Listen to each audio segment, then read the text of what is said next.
નમસ્કાર વિદ્યાર્થી મિત્રો. પ્રકરણ 14 ઉર્જાના સ્ત્રોતો, સોર્સ ઓફ એનર્જી. આપણે ઉર્જાના સ્ત્રોતોનું વર્ગીકરણ આમ તો અગાઉના ધોરણમાં ભણી ગયા છીએ, જેમ કે ઉર્જાના સ્ત્રોતો પરંપરાગત અને બિનપરંપરાગત, પછી પુનઃપ્રાપ્ય અને પુનઃ અપ્રાપ્ય, એ પ્રકારે એનું વર્ગીકરણ થાય છે. તો આપણે આવા પરંપરાગત અને બિનપરંપરાગત ઉર્જાના સ્ત્રોત વિશે આ પાઠની અંદર ભણવાના છીએ. પરંપરાગત સ્ત્રોતમાં અશ્મિભૂત બળતણ, થર્મલ પાવર પ્લાન્ટ, જળ વિદ્યુત, પછી ઉર્જાના પરંપરાગત સ્ત્રોતોનો ઉપયોગ કરવા માટે ટેકનોલોજીમાં સુધારા, વૈકલ્પિક અથવા બિનપરંપરાગત ઉર્જાના સ્ત્રોત જેવા કે સૌર ઉર્જા, સમુદ્રોમાંથી ઉર્જા, ભૂતાપીય ઉર્જા, ન્યુક્લિયર ઉર્જા, એના વિશે આ પાઠની અંદર ભણવાના છીએ. પછી છેલ્લે પર્યાવરણ વિશે પરિણામ, એટલે ઉર્જા સ્ત્રોતોનું પર્યાવરણ પર શું અસર થાય છે અને કયો ઉર્જા સ્ત્રોત આપણા માટે ક્યાં સુધી રહેશે, આ પ્રશ્નોના જવાબ આ પ્રકરણની અંદર મળવાના છીએ. તો મિત્રો, આપણે શક્ય હોય એટલું યાદ રાખવા પ્રયત્ન કરીશું, ઉર્જાના સ્ત્રોતોને સમજવાનો પ્રયત્ન કરીશું. આપણે ધોરણ 9માં એવું શીખ્યા હતા કે કુલ ઉર્જાનું સંરક્ષણ થાય. કોઈ પણ રાસાયણિક પ્રક્રિયા થાય અથવા ભૌતિક પ્રક્રિયા થાય તો ઉર્જા સંચયનો નિયમ જળવાય. ઉર્જાને આપણે નથી ઉત્પન્ન કરી શકતા કે નથી એનો નાશ કરી શકતા, તો પછી આપણને ચિંતા કેવી હોય? આપણી પાસે ઉર્જા ઉપલબ્ધ હોવી જોઈએ, અમર્યાદિત ક્રિયા કરવા માટે આપણે સક્ષમ હોવા જોઈએ. પણ આપણે આ વિષયમાં બીજું પણ શીખ્યા છીએ, જેમ કે ઉર્જાને એક સ્વરૂપમાંથી બીજા સ્વરૂપમાં રૂપાંતરિત કરી શકીએ, પણ એના એ સ્વરૂપમાં આપણે શું એને પુનઃ પ્રાપ્ય કરી શકીએ છીએ.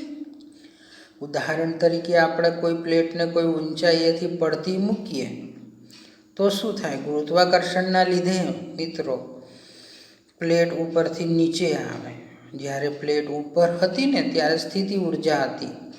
જ્યારે સ્થિતિ ઉર્જાનું ગતિ ઉર્જામાં રૂપાંતર થયું, પછી પ્લેટ જમીન સાથે અથડાઈ, અવાજ થયો, ધ્વનિ ઉર્જામાં રૂપાંતર થયું. હવે એ ધ્વનિ ઉર્જામાંથી પાછી શું આપણે સ્થિતિ ઉર્જા કે ગતિ ઉર્જા મેળવી શકીએ? આપણને એવા પ્રશ્નો થાય. આપણે કોઈ મીણબત્તીને સળગાવીએ તો આપણને પ્રકાશ અને ઉષ્મા મળે, ઉષ્મક્ષેપક પ્રક્રિયા થાય. તો મીણબત્તી જ્યારે સળગે છે ને ત્યારે મીણબત્તીની જે રાસાયણિક ઉર્જા છે એ ઉષ્મા ઉર્જા અને પ્રકાશ ઉર્જામાં પરાવર્તિત થાય. એ સિવાય આપણને બીજું શું પ્રાપ્ય થતું હોય? આપણને એવો પ્રશ્ન થતો હોય છે. તો સિદ્ધાંત મુજબ કુલ ઉર્જા અચળ રહે કોઈ પણ પ્રકારની પ્રક્રિયામાં. તો આ પ્રક્રિયાની અંદર ઉત્પન્ન બંને ઉષ્મા અને પ્રકાશને આપણે બીજા ઉત્પાદનોની સાથે સાંકળીએ તો આપણે મીણના રૂપમાં રાસાયણિક ઉર્જાને ફરી પ્રાપ્ત કરી શકીએ. પ્રશ્ન વિચારો, શું આપણે ફરીથી પાછું પ્રકાશમાંથી મીણ પાછું મેળવી શકીએ? તો તમારો જવાબ હશે કે એક વખત લાકડું સળગી જાય, એની રાસાયણિક ઉર્જાનું ઉષ્મા અને પ્રકાશ ઉર્જામાં રૂપાંતર થઈ જાય પછી ફરીથી આપણે લાકડું પાછું નથી મેળવી શકતા. આપણે એક બીજું ઉદાહરણ પણ આમાં ચર્ચી શકીએ છીએ.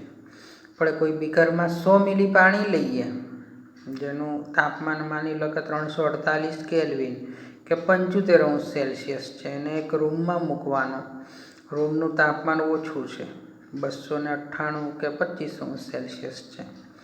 થોડા સમય પછી શું થશે? તમને જવાબ ખબર પડી ગઈ કે પાણી ગરમ છે ને એ ઠંડુ થઈ જશે.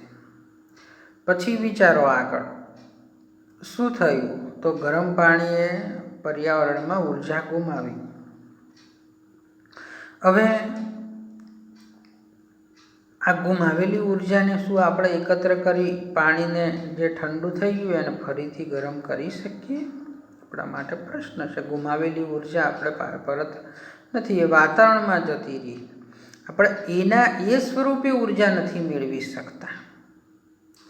તો આવા દરેક ઉદાહરણ આપણને વિચાર કરતા કરી મૂકે છે કે ઉપયોગમાં લઈ શકાય તેવી ઉર્જા આસપાસના વાતાવરણના પ્રમાણમાં ઓછી વિખેરણના સ્વરૂપમાં એ રૂપાંતરિત થઈ જતી હોય છે, વપરાઈ જાય છે. આપણે એનો પુનઃ ઉપયોગ કરી શકતા નથી. What is A good source of energy? ઉર્જાના ઉત્તમ સ્ત્રોત કયા હશે? કોને ગણવા આપણે? તો એની ચર્ચા આપણે અહીંયા કરી રહ્યા છીએ. આપણે રોજિંદા જીવનમાં કાર્ય કરવા માટે તમે જોશો કે વિવિધ ઉર્જાના સ્ત્રોતો ઉપયોગમાં લઈએ. જેમ કે ઘરમાં લાઇટ, પ્રકાશ મેળવવા વિદ્યુત ઉર્જાનો ઉપયોગ કરીએ. પંખો ચલાવીએ છીએ તો વિદ્યુત ઉર્જાનું યાંત્રિક ઉર્જામાં રૂપાંતર થાય છે. લાઇટ વગર આપણું જીવન અંધકારમય બની જાય છે. એક જગ્યાએથી બીજી જગ્યાએ આપણે જવું પડે છે. બસ, સાયકલ, ટ્રેન, કાર, એને ચલાવવા માટે પેટ્રોલ અને ડીઝલનો આપણે ઉપયોગ કરીએ છીએ. રસ્તા પરની સ્ટ્રીટ લાઇટ છે એ પ્રકાશિત કરવા માટે વિદ્યુતનો ઉપયોગ કરીએ. સાયકલ ચલાવવામાં સ્નાયુ ઉર્જાનો અથવા પેશી ઉર્જાનો ઉપયોગ કરીએ છીએ. તો ઉર્જાઓ સાથે જ આપણું જીવન આમ તો સંકળાયેલું. તમામ કાર્યોની અંદર આ ઉર્જાના મહત્ત્વ વિશે આપણે વાત કરી. એક કોમ્પ્યુટર પણ આપણે ચલાવીએ છીએ તો વિદ્યુત હશે, લાઇટ હશે ને તો એ ચાલશે. અહીંયા પ્રવૃત્તિ 14.1 આપણને આપી છે. આપણે સવારે ઉઠીને શાળાએ પહોંચીએ છીએ ત્યાં સુધી ઉપયોગમાં લીધેલ ઉર્જાના 4 સ્વરૂપની યાદી આપણે બનાવવાની છે. મિત્રો, વિજ્ઞાન વિષય એવો છે કે જેમાં વિચારો અગત્યના છે. કલ્પનાઓ, અનુમાનો, તથ્યો, એના આધારે આપણે વિચારો કરવાના હોય છે. તો પાઠને માત્ર ઓડિયો લેસન તરીકે નથી સાંભળવાનો. તમે અત્યારે વર્ગખંડમાં હોય તો તમને પ્રશ્ન પૂછવામાં આવે એટલે તમારું માઇન્ડ છે એ દિશામાં વિચારતું થાય.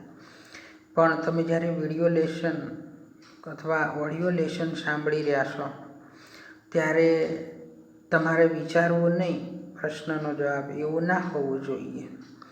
અહીંયા દરેક પ્રવૃત્તિના અને ઇનટેક્સ્ટ પ્રશ્નોના ઉત્તરની ચર્ચા લેસનમાં થઈ જ જવાની છે. છતાંય તમારે જ્યારે લખવાનું આવશે ત્યારે તમારી પાસે વિચારો, વિધાનોની યાદી હોવી જરૂરી છે. તો અહીંયા આપણે ઉર્જાના 4 સ્વરૂપની યાદી બનાવીશું. તો વિચારીશું આપણે એક સ્વરૂપ લઈ લઈએ ઉર્જાનું, સ્નાયુ ઉર્જા. સ્નાયુ ઉર્જા આપણે ક્યાં ક્યાં વાપરીએ?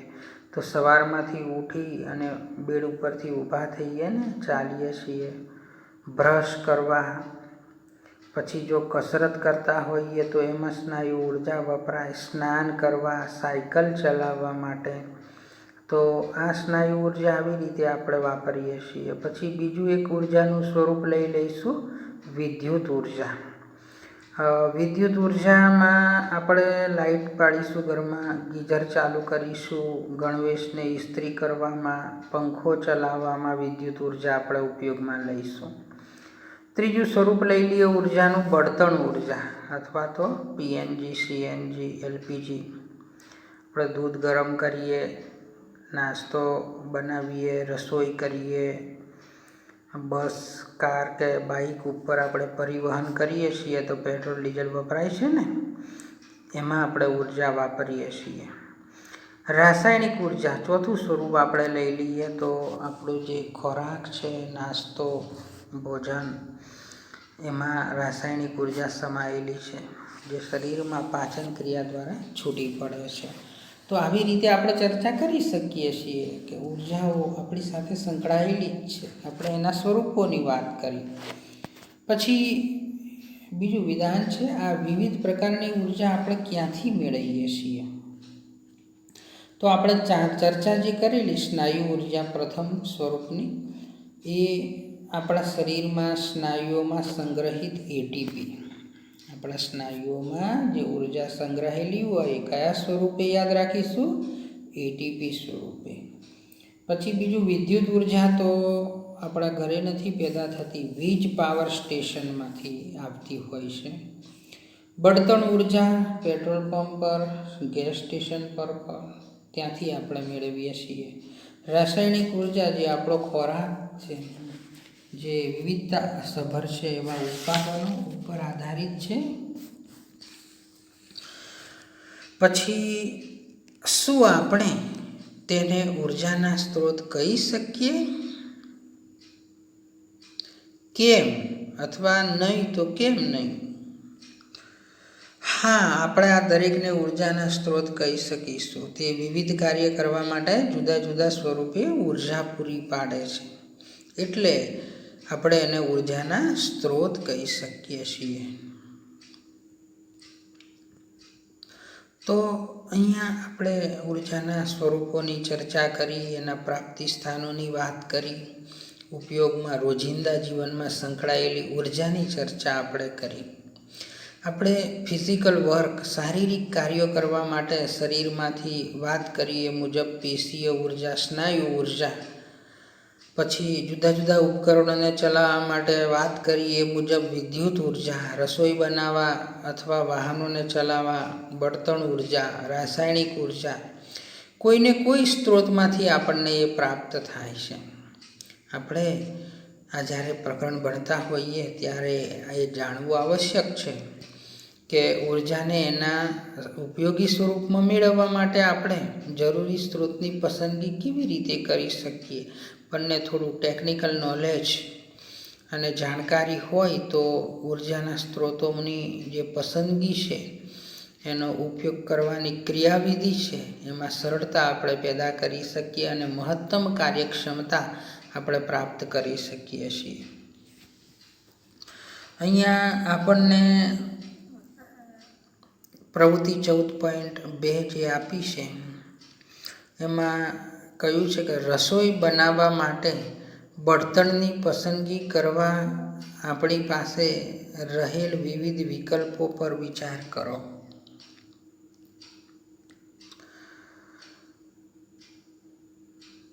વિચાર કરવાનો છે તમારે. રસોઈ બનાવવા માટે, અથવા તો તમારા અનુભવમાં પણ આવ્યું હશે ને કે કયા કયા બળતણો રસોઈ બનાવવા માટે, તો ગામડાની અંદર લાકડા હોય, કેરોસીન હોય, શહેરોની અંદર ને હવે તો ગામડાની અંદર પણ બોટલ, ગેસ બોટલ, જેમાં બ્યુટેન ગેસ હોય, એલપીજી જેને કહેવાય, લિક્વિફાઈડ પેટ્રોલિયમ ગેસ. પણ અહીંયા વાત કરી છે કે પસંદગી કરવા માટે આપણી પાસે કયા કયા માપદંડોનો આપણે વિચાર કરવો જોઈએ. તો એક તો એવો જે માપદંડ છે, તો એમાં એક સરળતાથી ઉપલબ્ધ હોય. કોઈ પણ બળતણને સારા બળતણની શ્રેણીમાં મૂકવાનો પ્રયત્ન આપણે ક્યારે કરીએ? કયો માપદંડનું કઈ રીતે પસંદગી કરીએ? તો એક તો સરળતાથી ઉપલબ્ધ હોય, સાથે સાથે સસ્તું પણ હોય, ધુમાડો કે રાખ ઉત્પન્ન ન કરે એ પણ અગત્યનું છે, અને કાર્યક્ષમ હોય, ઓછી માત્રામાં વધુ ઉર્જા આપે. શું તમારી પસંદગી જુદી હોત જો તમે જંગલમાં જીવતા હોત? હા, જંગલમાં જીવતા હોત તો બળતણની પસંદગીમાં લાકડું, સૂકા પાંદડા, ઝાડી ઝાંખરાને આપણે પસંદ કરતા. જો કોઈ દૂર પર્વતીય ગામ કે નાના ટાપુ પર જીવન જીવતા હોત તો પણ છાણા, લાકડા, સૂકા પાંદડાનો આપણે ઉપયોગ કરતા. નવી દિલ્હીમાં જીવન જીવતા હોત તો એલપીજી, પીએનજી, ગેસ બોટલનો આપણે ઉપયોગ કરતા હોત અને 5 સદીઓ પહેલાં જીવન જીવતા હોત તો સીધી વસ્તુ છે, તમને જવાબ એનો આવડી ગયો. શાનો ઉપયોગ કરતા હોત? લાકડાનો. તો અહીંયા દરેક પરિસ્થિતિ બળતણની ઉપલબ્ધતાની દ્રષ્ટિએ કયા પ્રકારે જુદી હતી? તો દરેક પરિસ્થિતિમાં બળતણની પસંદગી એની પ્રાપ્તિ પર આધારિત હોવાથી જુદી હતી. એનું જે સ્થળ છે, સમય સંજોગ છે, એની પ્રાપ્તિ પર આધારિત છે. તો આ પ્રવૃત્તિ પરથી આપણને એટલી જાણકારી મળે કે કેટલાક કાર્યો કરવા માટે કોઈ ખાસ ઉર્જા સ્ત્રોત અથવા બળતણની પસંદગી કરવી અનેક પરિબળો પર આધાર રાખે છે. ઉદાહરણ તરીકે કોઈ બળતણની પસંદગી કરતી વખતે આપણે કયા માપદંડો અપનાવવા, તો એ માપદંડોને સ્પષ્ટીકરણ કરવા માટે કેટલાક પ્રશ્નો આપણે પૂછવા જોઈએ. તે દહન પ્રક્રિયામાં કેટલી ઉષ્મા મુક્ત કરે છે, એ પણ એક માપદંડ છે ને. શું તે ખૂબ મોટા પ્રમાણમાં ધુમાડો ઉત્પન્ન કરે, હા કે ના? જો હા હોય તો એ બળતણ આપણે ઉત્તમ બળતણની શ્રેણીમાં ના મૂકી શકીએ, કારણ કે પર્યાવરણને પ્રદૂષિત કરે છે. શું તમે બળતણ સંબંધિત બીજા 3 વધુ પ્રશ્નો વિચારી શકો છો? જેટલા પ્રકારના બળતણ આજે ઉપલબ્ધ છે, જો આપણે એમની પસંદગી કરવાની હોય તો એ કયા પરિબળો છે જે કોઈ ચોક્કસ કાર્ય, જેમ કે રસોઈ બનાવવું, એના માટે કયું વિકલ્પ પસંદ કરવો, બળતણ પસંદ કર્યું છે તે જે કાર્ય કરવાનું છે તેના પર પણ આધાર રાખે છે. આપણે રસોઈ બનાવવા માટે એક બળતણ અને ઓરડાને ગરમ કરવા માટે બીજું બળતણ પણ પસંદ કરી શકીએ છીએ, જેમ કે રૂમ હીટર. કોઈ એક જ બળતણ બધા જ કામોમાં કામ નહીં લાગે. પેટ્રોલ છે એ બાઇક ચલાવશે, પેટ્રોલ ઘરમાં રસોઈ બનાવવા આપણે ઉપયોગમાં નથી લેતા, એમ વાત કરવા માંગે છે. તો આપણે કહી શકીએ કે એક ઉત્તમ ઉર્જાનો સ્ત્રોત એ છે. એના માપદંડ નક્કી કરવા માટે ઉર્જાનો ઉત્તમ સ્ત્રોત કોને કહેવાય? આપણને જો પ્રશ્ન કરવામાં આવે કે ઉર્જાનો ઉત્તમ સ્ત્રોત કયો, તો નીચેની લાક્ષણિકતાઓ ધરાવતો સ્ત્રોત આપણે ઉર્જાનો ઉત્તમ સ્ત્રોત કહી શકીશું. જેમ કે એકમ કદ દીઠ અથવા તો દ્રવ્યમાન દીઠ વધારે માત્રામાં કાર્ય કરે, સરળતાથી ઉપલબ્ધ હોય, સંગ્રહ તથા પરિવહનમાં સરળ હોય, એ પણ જરૂરી છે. જેમ કે હાઇડ્રોજન છે, એ વધુ માત્રામાં ઉર્જા પ્રાપ્ય કરે છે, પણ એનો સંગ્રહ અને પરિવહન બહુ અઘરું છે. વાતાવરણમાં મુક્ત થાય તો ઓક્સિજન સાથે પ્રક્રિયા કરે, ધડાકા સાથે સળગી ઉઠે, અકસ્માત થાય. એટલે આપણે ઘરેલું બળતણ તરીકે હાઇડ્રોજનને વાપરી શકતા નથી. પછી ચોથો જે માપદંડ છે, કદાચ બધામાં સૌથી વધારે મહત્વપૂર્ણ એ પણ છે કે સામાન્ય લોકો માટે એ સસ્તું હોય, એ પણ જરૂરી છે. તો આટલું આપણે જે સાંભળ્યું, જે ઉર્જાના સંદર્ભમાં ચર્ચા કરી છે, શું એ ચર્ચા હતી, શાના વિશે એ ચર્ચા હતી, એ આપણે યાદ કરવું જરૂરી હોય. એના માટે અહીંયા કેટલાક પ્રશ્નો મૂક્યા છે કે ઉર્જાનો ઉત્તમ સ્ત્રોત કોને કહેવાય? તો હમણાં જ આપણે એ પ્રશ્નની ચર્ચા કરી દીધી કે એકમ કદ અથવા દ્રવ્યમાન દીઠ વધારે માત્રામાં કાર્ય કરે, સરળતાથી ઉપલબ્ધ હોય, પરિવહનમાં સરળ હોય, સંગ્રહમાં સરળ હોય, અને અગત્યનું કે એ સસ્તું હોય. તો ઉર્જાનું ઉત્તમ બળતણ કોને કહેવામાં આવે છે? ઉત્તમ બળતણ. દેખો, બે પ્રશ્નમાં અને ઉપરના પ્રશ્નમાં ફરક છે. ઉપર ઉત્તમ સ્ત્રોત કયું, નીચે ઉત્તમ બળતણ કયું. તો જે બળતણ ધુમાડો કે રાખ ઉત્પન્ન કર્યા વગર સંપૂર્ણ દહન પામે. પછી બીજું કે ઓછી માત્રામાં દહન દરમિયાન વધારે માત્રામાં ઉષ્મા ઉત્પન્ન કરે, સરળતાથી પ્રાપ્ય હોય, સસ્તું હોય,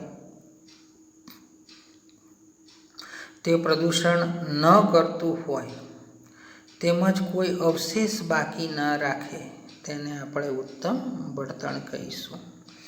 જો તમે તમારા ભોજનને ગરમ કરવા માટે કોઈ પણ ઉર્જા સ્ત્રોતનો ઉપયોગ કરી શકો છો, તો તમે કોનો ઉપયોગ કરશો અને કેમ? દરેક વિદ્યાર્થીને આ પ્રશ્નનો જવાબ વિચારવાનો છે. જો ગામડામાં રહેતા હોઈએ તો ભોજનને ગરમ કરવા માટે ગોબર ગેસ, કારણ કે સરળતાથી પ્રાપ્ય, સસ્તું અને વધુ ઉષ્મા ક્ષમતા ધરાવતું એ બળતણ છે. શહેરમાં રહેતા હોઈએ તો આપણે બધા જાણીએ છીએ ગેસની બોટલો હોય છે, એલપીજી. પછી લાઇટ પર ચાલતા માઇક્રોવેવ ઓવન, એનો પણ ઉપયોગ થાય. એલપીજી પ્રદૂષણ રહિત છે અને ઓવન ને માઇક્રોવેવ વધારે પસંદગી પાત્ર છે, કારણ કે ભોજન ગરમ કરીએ છીએ ત્યારે એની પોષણ ક્ષમતા, એનો સ્વાદ જળવાઈ રહેશે. હવે આપણે જોઈશું ઉર્જાના પરંપરાગત સ્ત્રોત, કન્વેન્શિયલ સોર્સ ઓફ એનર્જી.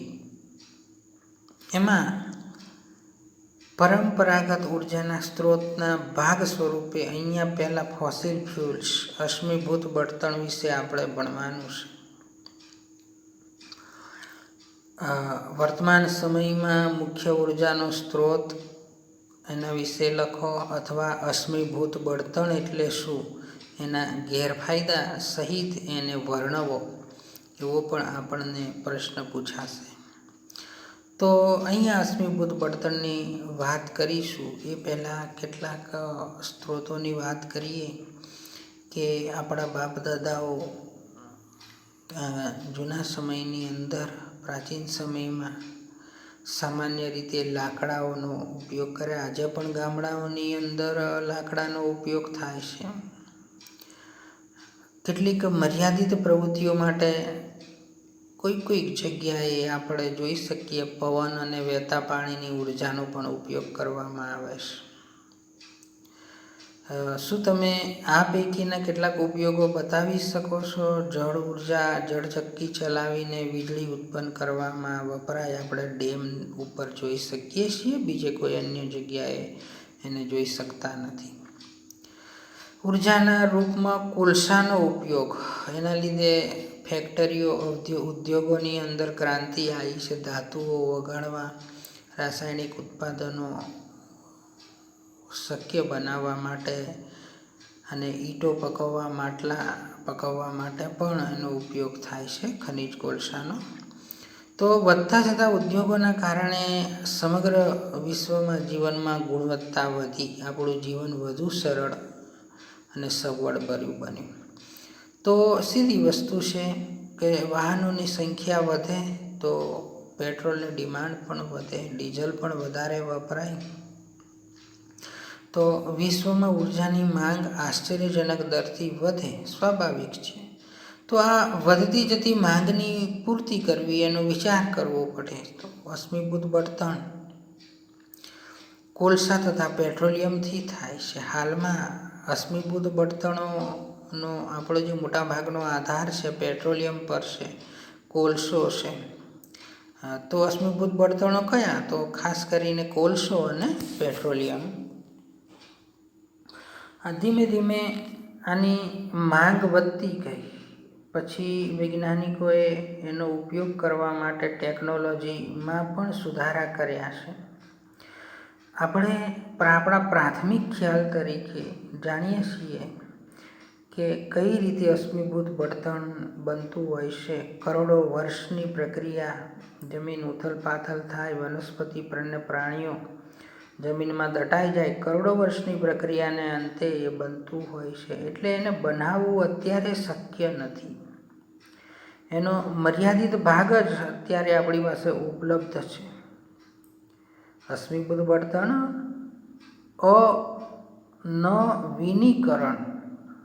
નવીનીકરણ ન કરી શકાય એવો અનવીનીકરણ ઉર્જા સ્ત્રોત છે, એટલે એનું સંરક્ષણ કરવું જરૂરી છે. અત્યારે દિન પ્રતિદિન ચિંતાજનક દરથી આપણે એનો ઉપયોગ કરી રહ્યા છીએ. ટૂંક સમયમાં ખાલી થઈ જશે. તો એવી પરિસ્થિતિને આપણે ટાળવી હોય તો ઉર્જાના વૈકલ્પિક સ્ત્રોતોની શોધ કરવી જ રહી. મોટાભાગની જે ઉર્જાની જરૂરિયાતો પૂર્ણ કરવા માટે હાલમાં તો આપણે અશ્મિભૂત બળતણ ઉપર જ નિર્ભર છીએ. સાથે સાથે એના ગેરફાયદાની વાત જો કરીએ તો અશ્મિભૂત બળતણના દહનથી બીજી હાનિકારકતા પણ ઉદ્ભવે પ્રદૂષણની. ધોરણ 9ની અંદર એ વાયુ પ્રદૂષણ વિશે આપણે ભણેલા છીએ. એ જ્યારે દહન થાય છે ત્યારે કાર્બન, નાઇટ્રોજન, સલ્ફરના ઓક્સાઇડ અને એસિડિક ઓક્સાઇડ વાતાવરણમાં છૂટા પડે. શ્વાસોશ્વાસની પ્રક્રિયા માટે પણ એ હાનિકારક સાબિત થાય. વાતાવરણમાં એસિડિક વર્ષા માટે પણ એ જવાબદાર છે. પાણી અને સંસાધનો આપણા એનાથી પ્રભાવિત થતા હોય છે. પાણી અને જમીન પ્રદૂષિત થાય તો અન્ન ઉત્પાદન ઘટતું હોય છે. એવી એકબીજા સાથે સંકળાયેલી ઘણી સમસ્યાઓ પેદા થતી હોય છે. ગ્રીન હાઉસ અસર, જેવું કે વાતાવરણમાં કાર્બન ડાયોક્સાઇડનું પ્રમાણ વધે અને ગ્લોબલ વોર્મિંગ જેવી ઘટના બને તો એ પણ જવાબદાર સાબિત થાય છે. તો આ ગેરફાયદાની આપણે ચર્ચા કરી રહ્યા છીએ. આ પણ વિચારો. અહીંયા લખ્યું, જો આપણને વિદ્યુતનો પુરવઠો ન મળે તો આપણા જીવનમાં શું ફેરફાર આવે, શું પરિવર્તન આવે? એક દિવસ લાઇટ જાય તો આપણને ખબર પડી જતી હોય છે ને કે શું પરિવર્તન આવે છે. વિચારો. કોઈ પણ દેશમાં પ્રત્યેક વ્યક્તિ દીઠ મળતી વિદ્યુત ઉર્જા એ કોઈ પણ દેશના વિકાસ માટેનો એક માપદંડ છે. આપણું જીવન વિદ્યુત ઉર્જા પર એટલું આધારિત છે કે એના વગર એમ માની લો કે જીવવું જ અશક્ય છે, મુશ્કેલ છે. ઘર વપરાશના ઉપકરણોની વાત કરીએ તો પંખો, AC, fridge, oven, lamp, radio, TV, even તમે મોબાઈલમાં સાંભળી રહ્યા છો એ મોબાઈલને ચાર્જ કરવો. અત્યારના યુગમાં વીજળી વગર જાણે આપણે હેન્ડીકેપ થઈ જઈએ, વિકલાંગ થઈ જઈએ. કમ્પ્યુટર અને ઇન્ટરનેટ સેવાઓ વિદ્યુત ઉર્જા વગર અટકી પડી. બધા જ ઉદ્યોગો અને નાગરિક સેવા વિભાગો એની ઉપર ગંભીર અસર થાય. આપણું જીવન ફરીથી પ્રાચીન યુગમાં પાછું આવી જાય અને આપણો કાર્યભાર પણ વધી જાય. પછી કોઈ પણ દેશમાં પ્રત્યેક વ્યક્તિ દીઠ મળતી વિદ્યુત ઉર્જા એ એના વિકાસનો માપદંડ છે. એ વિધાનમાં એવું કહેવા માગે છે કે જે સક્ષમ દેશો છે, જેની પાસે પૂરતા પ્રમાણમાં ઉપલબ્ધ સ્ત્રોતો છે વિદ્યુત ઉર્જા, એમને 24 કલાક વીજળી પૂરી પાડી શકે એવી વ્યવસ્થા છે, તો એવો દેશ વિકાસશીલ દેશ કહેવામાં આવે છે. અશ્મિભૂત બળતણને સળગાવવાના લીધે આપણે જે ચર્ચા કરી ત્યાં ગેરફાયદાઓની, હાનિકારક અસરોની, એની વાત આગળ વધે છે. જે પ્રદૂષણ થાય છે ને એ પ્રદૂષણને જુદી જુદી ટેકનિકો દ્વારા બળતણનું કાર્યક્ષમ દહન કરી શકીએ એવી ટેકનોલોજી આપણે વિકસાવીએ એવો વિચાર કરવા માટે આપણને દોરી જાય છે. હાનિકારક ગેસ અને રાખને કોઈ ટેકનોલોજી દ્વારા વાતાવરણમાં ભળતા ઓછી કરી શકાય એવું આપણે વિચારવું પડે. આપણે અશ્મિભૂત બળતણનો ગેસ સ્ટવ તથા વાહનોમાં ઉપયોગ કરીએ, સાથે સાથે વિદ્યુત ઉત્પન્ન કરવા માટે મુખ્ય બળતણ તરીકે પણ ઉપયોગમાં લઈએ છીએ. તો એક નાનકડું યંત્ર આપણે પ્રવૃત્તિના સ્વરૂપમાં બનાવી તેના દ્વારા કેટલીક વિદ્યુત ઉત્પન્ન કરીએ છીએ અને જોઈએ કે ઉર્જાના સરળ અને ઉપયોગી સ્વરૂપને મેળવવા માટે આપણે શું શું કરવું પડે. તો અહીંયા પ્રવૃત્તિમાં લખ્યું છે, આપણે એનો અભ્યાસ કરી રહ્યા છીએ કે એક ટેબલ ટેનિસનો બોલ લો, તેમાં 3 સ્લિટ બનાવો,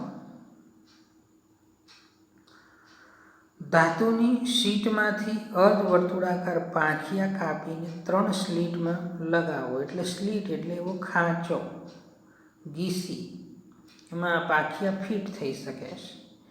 તો ધાતુના એક સૂર્યક તારને બોલના કેન્દ્રમાંથી પસાર કરવાનો, પછી તારને એક દ્રઢ આધાર સાથે બાંધીને બોલને કિલંકિત કરો. સુનિશ્ચિત કરો કે બોલ પોતાની ધરી ઉપર મુક્ત રીતે પરિભ્રમણ કરી શકે છે કે નહીં, એવી રીતે ફ્રી રાખો. હવે એક સાયકલ ડાયનેમા અને તેની સાથે જોડવાનો છે. ડાયનેમાની સાથે એક બલ્બ શ્રેણીમાં જોડવાનો છે. પાંખિયાઓ પર પાણીની ધાર અથવા પ્રેશર કુકરમાં ઉત્પન્ન થયેલી વરાળની ધાર ફેંકવાની છે.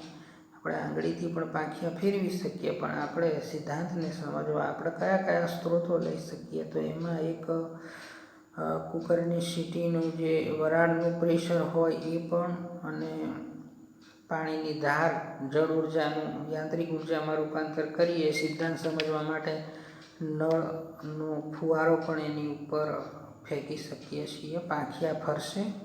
તમે શું અવલોકન કરો છો? બલ્બ પ્રકાશિત થશે. પાંખિયા ફરે છે એટલે ડાયનેમોની ધરી ફરે છે. ડાયનેમો સાથે ચુંબક જોડેલો હોય છે. તો અહીંયા ચુંબકત્વ પેદા થવાના કારણે એનું વિદ્યુત ઉર્જામાં રૂપાંતર થાય છે, જે બલ્બમાં વહે છે અને એ પ્રકાશિત થાય છે. તો અહીંયા જે આપણે વાત કરી છે એ ઉર્જા રૂપાંતર કે વિદ્યુત ઉત્પન્ન કરવા માટે આવું ટર્બાઇન આપણે બનાવીએ તો જે ઉર્જાઓ નિરર્થક છે એને બીજા સ્વરૂપમાં ફેરવીએ. જેમ કે અહીંયા યાંત્રિક ઉર્જામાંથી વિદ્યુત ઉર્જામાં આપણે રૂપાંતર કર્યું. સરળ ટર્બાઇનમાં ગતિશીલ ભાગ રોટર બ્લેડનું સંયોજન હોય છે. પવન ચક્કી પાંખિયા હોય, પાંખિયા કોઈ દરી સાથે જોડાયેલા હોય, રોટર બ્લેડનું એવું સંયોજન હોય.